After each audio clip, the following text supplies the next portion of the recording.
Assalamualaikum warahmatullahi wabarakatuh. Halo teman-teman pendengar setia podcast Tafsir Al-Quran. Kali ini kami akan berbagi sedikit ilmu tentang sejarah perkembangan tafsir Al-Quran dalam perspektif epistemologis. Secara epistemik, Profesor Abdul Mustaqim membagi periode perkembangan tafsir Al-Quran dalam lintas sejarah Islam menjadi 3 era, yaitu yang pertama adalah era formatif atau masa awal Islam sampai abad kedua Hijriyah. Yang kedua, era afirmatif atau biasanya disebut dengan abad pertengahan. Dan yang ketiga adalah era reformatif atau modern kontemporer.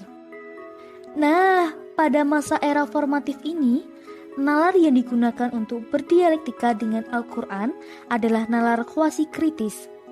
Secara sederhana, nalar kuasi kritis ini adalah sebuah pandangan yang menerima produk tafsir secara sukarela atau taken for granted tanpa adanya sikap kritisisme terhadap teks tafsir tersebut.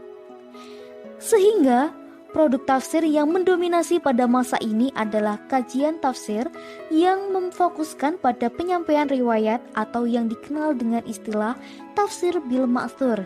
Hal ini dikarenakan penggunaan rasio atau ro'yu dalam menafsirkan ayat Al-Quran pada masa ini cenderung dihindari, bahkan sampai dibenci.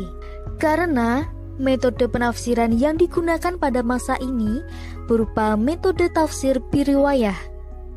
Maka sumber utama penafsiran pada masa formatif ini berupa Al-Quran, hadis Nabi, qiraat, aqwal, dan ijtihad dari para sahabat, tabi'in dan atba tabi'in, cerita Israiliyat, dan syair-syair jahiliyah. Kemudian, dalam penyampaiannya, tafsir pada masa ini disampaikan secara global atau ijmali, praktis, implementatif, dan disertai sedikit analisis kaidah-kaidah kebahasaan.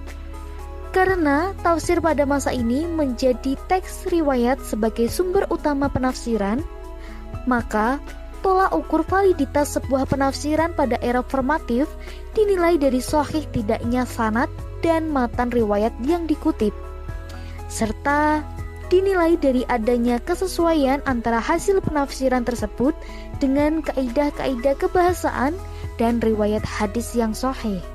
Selain itu, faktor ketokohan Nabi, sahabat, dan juga para tabi'in juga ikut berperan dalam menentukan validitas penafsiran Al-Quran, karena mereka dianggap sebagai orang yang secara otoritatif lebih dekat dengan pemilik teks, yaitu Allah Subhanahu wa Ta'ala.